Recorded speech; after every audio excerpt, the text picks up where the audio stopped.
this in 1937, and then the Albany Cup, self-explanatory. But a lot of people around the country don't know what a big game this is, but it's a big game because the Franciscans are really great people. They're real givers. You know, that's sometimes lost in playing, and we're going to play this game as long as I'm the coach. And Schmidt's team's really good. I think we got lucky that in NaJoy's first game, I think we got really lucky that this wasn't his second game because he's really improved every year. I saw him when he was in high school at Lee Academy. I think if we got one thing our way, it was that it was his first game, and this was our third game. Hats off to Marquise, just 15 and 8. Levon, double-double. We didn't play well against Vermont. It was mostly my fault, but a little bit theirs. No, it was mostly my fault. But we know what people think, and we worry about what we think in the locker room. It was a great team win, and we understand that it's a big deal at Siena every game.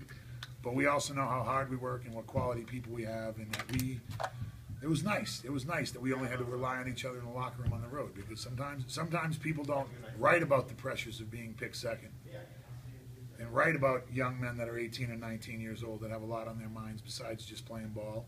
And you play one bad game, and sometimes people think like it's the end of the world. We lost to Vermont, who won 20 games 4 years in a row, and UMass, and now we beat St. Bonaventure at their place. And this is one of the tough places to play in the country.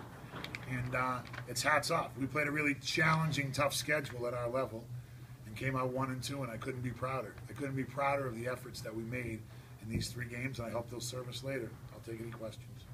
If I can ask Levon first, Jimmy, what do you think the difference was between this team on Monday against Vermont and the team that came out tonight? Probably the intensity.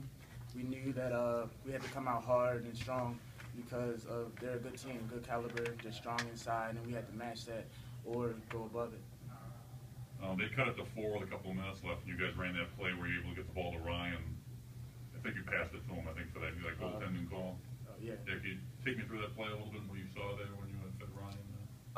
I knew they were going to be overplaying because it was down, trying to get still. So I saw that he had the back door, and he executed well, gave it to him, and just a mental mistake on that part, goaltending.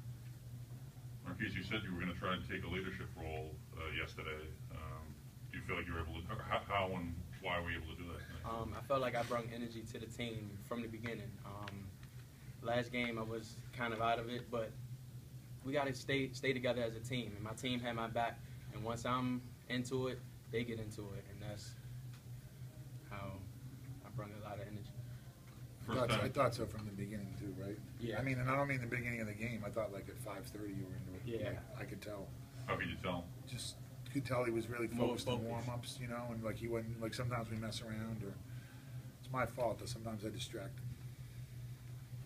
So come here on the road, and tough place to win and beat an A-10 program. What do you think it does for you guys to get your first win of the season this way? I mean, it does a lot, but then again, we're still 1-2, and we got to just keep going from here. Take one game at a time.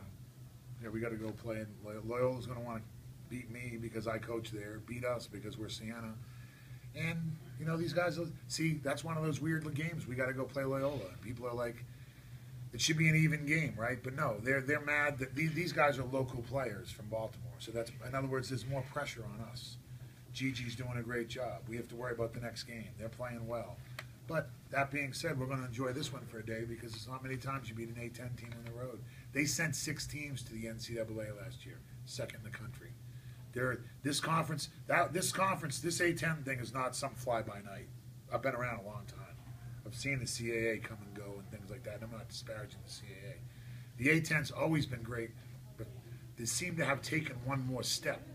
And I'm not around it enough to know why, but somehow the A-10 has kept going, and going and going, and now they're like I got recruits, and I'm like, at an A-10 schools, they didn't call me back. In other words, I knew that at the ACC level and the Big East level, but A-10, hey, it's Jimmy, you know, Mac, maybe. The A-10's powerful conference, and St. Bonnie's won it. I'm taking my hats off to the A-10. But what they've done, they've joined the big boys to stay, I think. I was there in Buffalo and Dayton